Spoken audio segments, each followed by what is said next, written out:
ఓం శ్రీ మాత్రే నమః. శ్రీ గురుభ్యో నమః. అమ్మవారి పిలుపు ఛానల్కి స్వాగతం అండి. ఆ అమ్మవారి యొక్క ఆశీస్సులు మనపై ఎప్పుడూ ఉండాలని మనస్ఫూర్తిగా కోరుకుంటూ ఈరోజు వీడియో అయితే స్టార్ట్ చేయబోతుంది ఫ్రెండ్స్. ఈరోజు వీడియోలో అమ్మవారి పిలుపు ద్వారా మనకు అందబోయేటువంటి సందేశం ఏమిటి అంటే, ఓ నా ప్రియ బిడ్డ, నీ కోరిక నెరవేరడం లేదు అని చాలా నిరుత్సాహంతో ఉన్నావు కదా, మరి నీ కోరిక నెరవేర్చేటువంటి బాధ్యత నీ తల్లిగా నాదే అనేసి అంటున్నారండి. మరి ఈ సందేశంలోని పరమార్థం ఏమిటో, ఆ తల్లి మనకు ఈ సందేశం ద్వారా ఏం చెప్పాలి అనేసి అనుకుంటున్నారో ఆ తల్లి మాటల్లోనే తెలుసుకుందామండి. ఇప్పుడే కొత్తగా మన ఛానల్ని చూసినట్లయితే దయచేసి ఛానల్ని అయితే సబ్స్క్రైబ్ చేసుకొని వీడియో కనుక మీకు నచ్చినట్లయితే ఒక చిన్న లైక్ చేసి సపోర్ట్ చేయడం మాత్రం అసలు మర్చిపోకండి ఫ్రెండ్స్. ఈ వీడియోని చివరి వరకు ప్రశాంతంగా ఆ తల్లిని తలుచుకుంటూ వినండి. మీ యొక్క మనసులో ఒక కోరిక అనేది చాలా బలంగా ఉంది. అది నెరవేరకపోతే బాధ అనేది కలగడం సహజమే.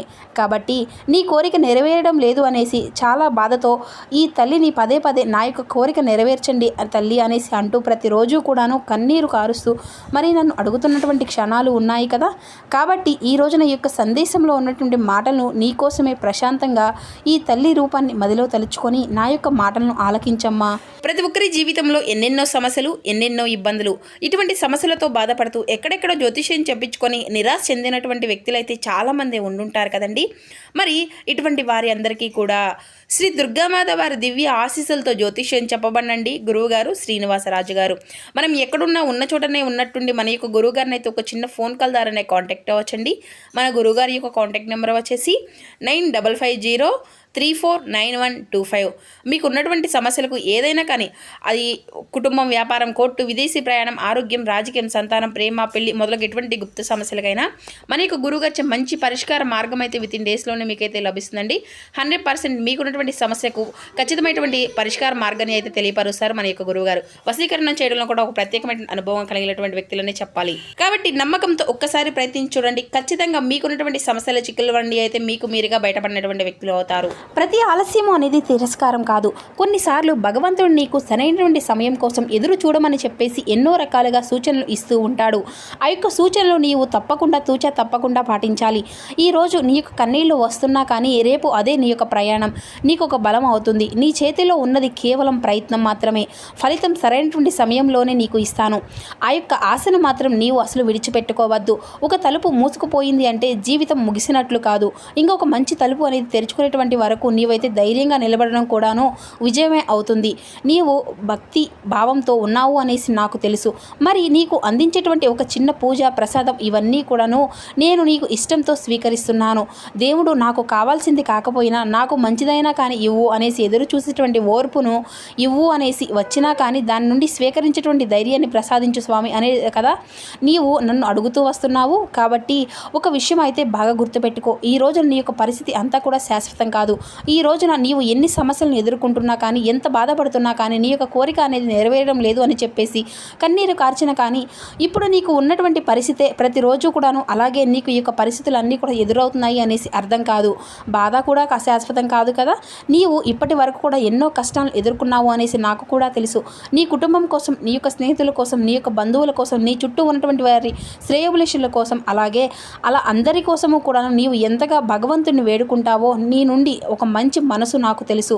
నిదానమైనటువంటి నీ యొక్క మాట తీరు, అలాగే మంచి ఆలోచన, అలాగే నీవు రోజు కూడా మొదలు పెడితే నీ యొక్క మనసు ఎంత ప్రశాంతమైనటువంటి ఆలోచనలు చేస్తుందో కూడా నాకు తెలుసు. అయితే కొన్ని కష్టాలు దాటుకుంటూ కొన్ని సమస్యలు అనేవి ఇరుక్కుపోతాయి. ఇది అంతా కూడాను నీ యొక్క మంచి కోసమే అనుకో. అది అంతా కూడాను నీకు ఏదో ఒక అంతా కూడా గుర్తించిపోయేటువంటి రోజుగా నీకైతే నిలవబోతుంది. నీకు ఇంత కష్టం ఉంటే ఏ కోరిక అనేది నెరవేరక నీవు బాధపడుతున్నావు అనేది కూడాను నీ యొక్క మనసుకి ఒక్కసారిగా చెప్పుకో. అలాగే ప్రతిరోజు కూడా నీ యొక్క మనసు అనేది ఎంత మంచిగా ఉంటుందో నాకు తెలుసని చెప్తున్నాను కదా. అదే మంచి మనసులో నా యొక్క కోరిక అనేది నెరవేర్చేటువంటి బాధ్యత అంతా కూడా నీ తల్లిది. కాబట్టి నాకు ఇక దిగులు అనేది ఎందుకు అనేసి నీ యొక్క మనసుకు నీవే నచ్చ చెప్పుకునేటువంటి ప్రయత్నం అనేది చేసుకో. అంతేకాకుండా వచ్చేటువంటి ప్రతి ఒక్క ఉదయాన్ని ఆనందంతో స్వీకరించు. ఎందుకంటే నీ యొక్క ఉదయాన్ని భయంతో కాకుండా విశ్వాసంతో నీ యొక్క జీవితంలోకి ఆహ్వానించు. ఆ యొక్క క్షణం నుండి నీ జీవితంలో తప్పకుండా ఒక మంచి మార్పు అనేది మొదలవుతాయి అనేసి పరిపూర్ణమైన అనేటువంటి విశ్వాసంతో ఉండు. నీవు చేసిన ప్రతి ఒక్క మంచి అడుగుకు కూడా నేను ఎప్పుడూ కూడాను సదా నీకు తోడుగా ఉంటాను. నిరాశను విడిచిపెట్టి ధైర్యంగా నీవు ముందుకు సాగు. శ్రద్ధ సబూరితో ఉండి నీ యొక్క కర్తవ్యాన్ని చేసుకుంటూ వెళ్ళు. నీ జీవితంలో ఆనందానికి కానీ, శాంతికి కానీ, కొత్త అవకాశాలకు కానీ కొదవ అనేది లేకుండా నేను ఎప్పుడు కూడా నిన్ను ఆశీర్వదించబోతున్నాను. ఒక్క విషయం అయితే నీవు గుర్తుపెట్టుకో, రేపటి నుంచి తప్పకుండా నీ జీవితంలో అనేక అద్భుతాలు అనేవి జరిపించబోతున్నాను. అయితే ఈ విషయాన్ని నేను నీకు ఖచ్చితంగా ఎందుకు చెప్తున్నానో తెలుసా? ప్రతి కొత్త రోజు కూడా ఒక కొత్త అవకాశం లాంటిదే. అయితే ఆ యొక్క కొత్త ఆశయం లాంటిదే కదా, ఆ యొక్క కొత్త ఆనందం లాంటిదే. కాబట్టి ప్రతి ఒక్క రోజు కూడాను నీవు తెలియనటువంటి అనుభూతిని పొందుకోబోతున్నావు, కానీ నీవే దాన్ని గుర్తించుకోలేకపోతున్నావు.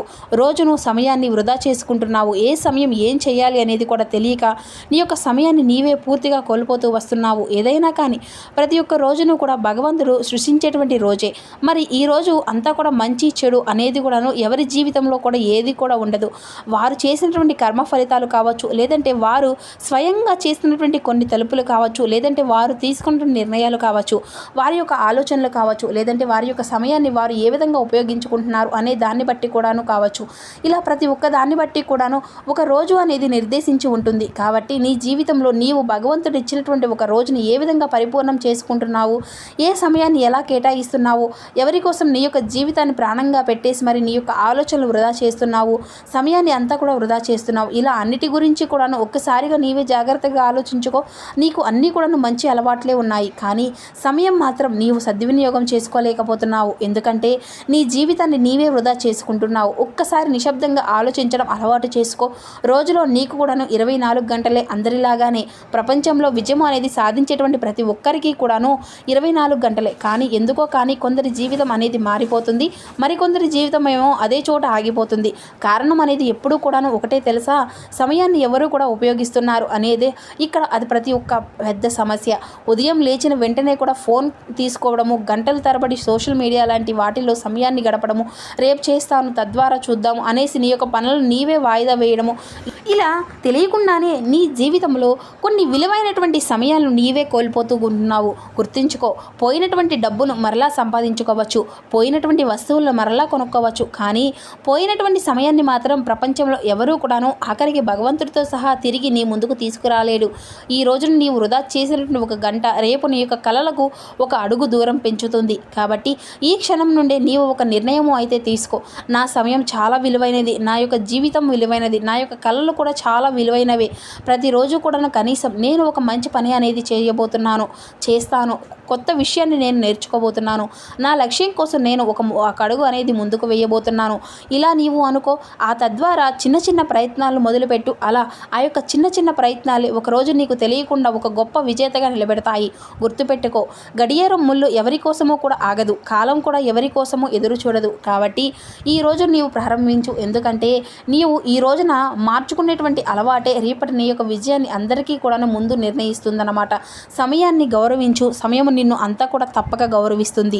ఇక నీవు అడిగినటువంటి కోరిక తప్పకుండా నేనైతే నెరవేర్చాలి అంటే, నీ యొక్క ప్రయత్నం ముందు నీవు విజయవంతం కావాలి అంటే ఒక్కసారిగా నీ యొక్క మనసును నీవే ప్రశ్నించుకో. నీవు నిజంగా విజయం అనేది కోరుకుంటున్నావా? నీ యొక్క కోరిక అనేది నెరవేరాలి తల్లి అని చెప్పేసి నన్ను నీవు అడుగుతున్నావా? లేదంటే విజయం గురించి కలలను మాత్రమే కంటున్నావా? గుర్తుంచుకో, కళ్ళు కనడం చాలా సులభం, అది అందరూ కూడా కంటారు. కానీ కళలు నిజం చేసుకోవడానికి ప్రతిరోజు కూడా కష్టపడడం అనేది నిజంగా చాలా గొప్ప విషయం. ఒకరోజు నీవు చేసేటువంటి ప్రయత్నం నీ యొక్క జీవితాన్ని మాత్రం అసలు మార్చదు, కానీ ప్రతిరోజు చేసేటువంటి చిన్న చిన్న ప్రయత్నాలు ఉంటాయి చూడు, అవి ఒకరోజు గొప్ప విజయానికి దారితీస్తాయి. విత్తనం నాటిన మరుసటి రోజే చెట్టు అనేది పెరగదు. దానికి సమయం అనేది కావాలి కదా, నీరు కావాలి, సంరక్షణ కావాలి. అలాగే నీ యొక్క ప్రయత్నాలకు కూడా ఓర్పు అనేది చాలా అవసరం. మధ్యలోనే అడ్డంకులు వస్తాయి. కొంతమంది నిన్ను విమర్శిస్తారు, మరి కొంతమంది ఏమో నీ వల్ల కాదని చెప్పేసి నిన్ను హేళన చేస్తారు. కానీ వారి యొక్క మాటలతో నీవు అక్కడే ఆగిపోతావా? అలా ఆగిపోతే నీకు కళ్ళకు నీవే శత్రువు అవుతావు. తెలుసా, ప్రతి ఒక్క ఓటమి కూడా నీకు ఒక పాఠాన్ని నేర్పిస్తుంది. ప్రతి ఒక్క కష్టము కూడా నిన్ను మరింత బలంగా తయారు చేస్తుంది. విజయం సాధించినప్పుడు ప్రతి ఒక్క వ్యక్తి జీవితంలో ఎన్నో అపజయాలు కూడా ఉంటాయి. కావాలి అంటే ఎవరైనా కానీ, ఏ వ్యక్తినైనా కానీ నీకు తెలిసి ఉంటే అడిగి కనుక్కో. కానీ వారు ఈ యొక్క పనిని మాత్రమే చేయలేదు కదా, వారి యొక్క ప్రయత్నాన్ని కూడా ఆపలేదు. ఈ రోజు నీవు కూడా వేసేటువంటి ఒక్క అడుగు ఉంటుంది చూడు, అది నీకు బహుశా చిన్నదిగా అనిపించవచ్చేమో. నేను అడిగేటువంటి కోరికకు ఈ మాటకు సంబంధం లేదు తల్లి అంటావేమో. ప్రతి ఒక్క మాటకు కూడా నీ యొక్క కోరిక పట్ల సంబంధము అనేది ఉంది. నీవు అర్థం చేసుకుంటే నీవు వేసే వేసే అడుగు రేపు నీ యొక్క విజయానికి మొదటి మెట్టు అవ్వాలి. అందుకే నీ యొక్క లక్ష్యాన్ని నీవు నమ్ముకో, నీ యొక్క కష్టాన్ని నీవు నమ్ముకో, భగవంతుడిపై విశ్వాసం మాత్రమే ఉంచు. అంతకంటే ముఖ్యంగా నీపై నీవు నమ్మకాన్ని ఎప్పుడూ కూడాను పూర్తిగా కోల్పోకుండా జాగ్రత్తగా ఉండు. ఎందుకంటే ప్రయత్నాన్ని వదిలినటువంటి వ్యక్తిని విజయం ఎప్పటికైనా కానీ వెతుక్కుంటూనే వస్తుంది. ఈ రోజును నీవు ప్రారంభించు. ఈ రోజు మరింత కష్టపడాలి, కష్టపడుతున్నాను అనేటువంటి భావనతోనే నీ యొక్క పనిని నీవు కర్తవ్య భావంతో చెయ్యి. ఒకరోజు ప్రపంచమే నీ యొక్క విజయాన్ని చూసి తప్పకుండా చప్పట్లు కొడుతుంది. నీ యొక్క ప్రయత్నం అనేది నిజాయితీగా ఉంటే నీ యొక్క విజయం కేవలం సమయానికి సంబంధించినటువంటి విషయం మాత్రమే కాదు, అది భగవంతుని యొక్క నిర్ణయంతో కూడా ముడిపడి ఉంటుంది.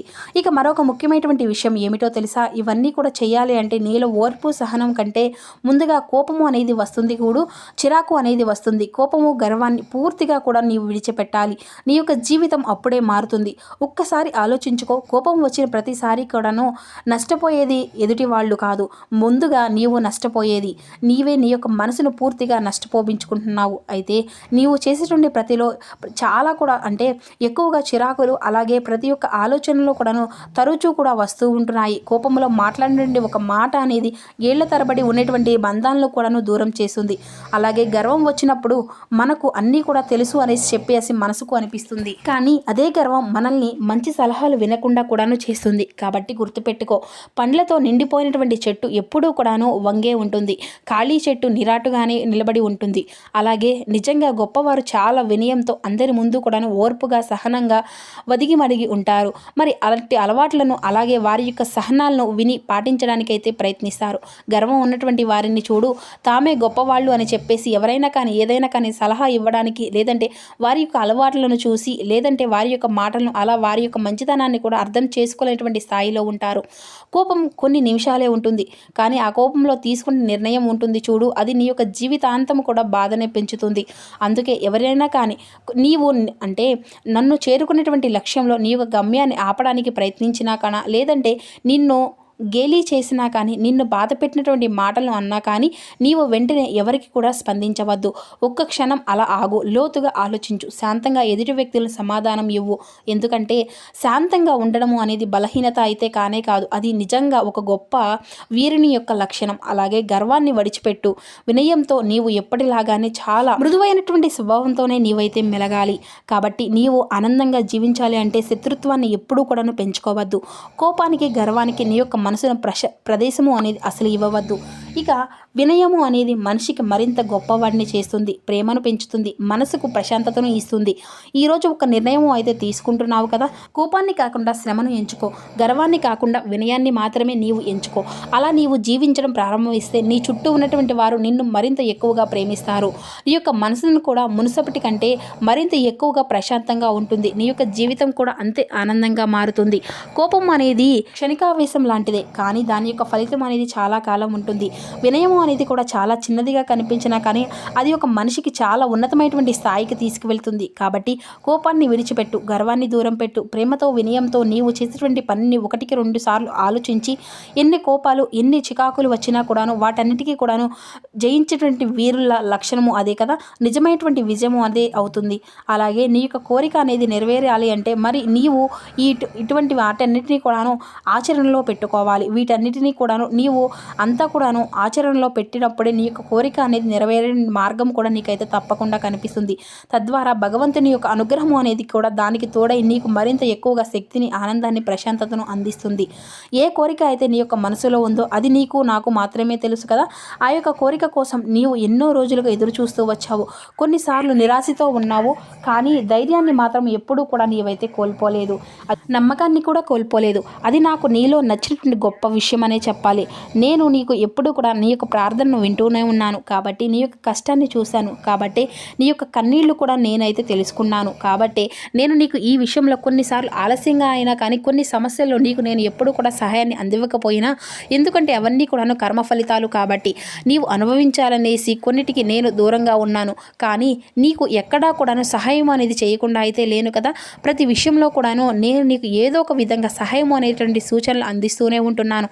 అయితే రేపటి రోజున ఒక కొత్త అవకాశంగా భావించు. నీ యొక్క కోరిక అనేది నెరవేరేటువంటి దిశగా మంచి మార్పులు అనేది మొదలవ్వాలి అని చెప్పేసి నమ్మకంతో ఈ రోజున ముందుకు సాగు. శ్రద్ధ, సబూరి ఈ 2 మాటలను కూడా ఎప్పుడూ కూడా మర్చిపోవద్దు. విశ్వాసంతో చేసిన ప్రతి ఒక్క ప్రయత్నానికి విలువ అనేది ఎప్పుడూ ఉంటుంది. ఓర్పుతో ఎదురు చూసేటువంటి ప్రతి ఒక్క హృదయానికి ఒకరోజు ఆనందం కూడా వస్తుంది. కాబట్టి నీ యొక్క నిరాశను విడిచిపెట్టి భయాన్ని దూరం పెట్టు. కోపాలను, గర్వాలను అన్నిటినీ కూడా పూర్తిగా దూరం పెట్టు. నీ యొక్క కర్తవ్యాన్ని నిజాయితీగా చేసుకుంటూ వెళ్ళు. ప్రార్థనను మాత్రం ఎప్పుడూ కూడా ఆపవద్దు. మంచి పనులు ఇలాగే ఎప్పుడూ కూడా కొనసాగించు. ప్రతి ఒక్క ఉదయము అనేది కొత్త ఆశతో ప్రారంభించు. రేపు నీ యొక్క జీవితంలో ఏం జరగబోతుందో ఎవరూ ఖచ్చితంగా చెప్పలేరు కదా. కానీ నీవు నీ యొక్క విశ్వాసాన్ని, ధైర్యాన్ని విడిచిపెట్టకపోతే ప్రతి కొత్త రోజు కూడా నీకు కొత్త అవకాశాలను అయితే తీసుకురాబోతుంది. మరి ఇది మాత్రం నేను చెప్పగలను. నీకు హృదయంలో నమ్ముకున్నటువంటి నమ్మకాలని వెలిగించు. భగవంతునిపై భక్తిని నిలబెట్టు. మరి మంచి రోజులు వస్తాయనేటువంటి ఆశతోనే ముందుకు నడువు. నేను నీతోనే ఉన్నాను అనేటువంటి గొప్ప విశ్వాసంతో నీవు ముందుకు సాగు. మిగతా మార్గాన్ని అంతా కూడా నేను కాలము అంతా కూడా నిర్ణయించే నీకు విధంగా చూపించే విధంగా నేను నీకు సహాయపడుతున్నానని చెప్పేసి ఈరోజు మనకు ఈ యొక్క అద్భుతమైనటువంటి సందేశాన్ని అయితే ఈ విధంగా తెలిపారండి ఆ తల్లి. మరి ఈ సందేశం మీకు ఏ విధంగా అంటే మీరు ఏ విధంగా అయితే భావించారో తప్పకుండా కామెంట్ బాక్స్లో అయితే తెలియచేయండి. మళ్ళీ తిరిగి మరొక చక్కని వీడియోతో కలుసుకుందాం. Thank you for watching. ఓం శ్రీ మాత్రే నమః. శ్రీ గురుభ్యో నమః. జై దుర్గా భవాని.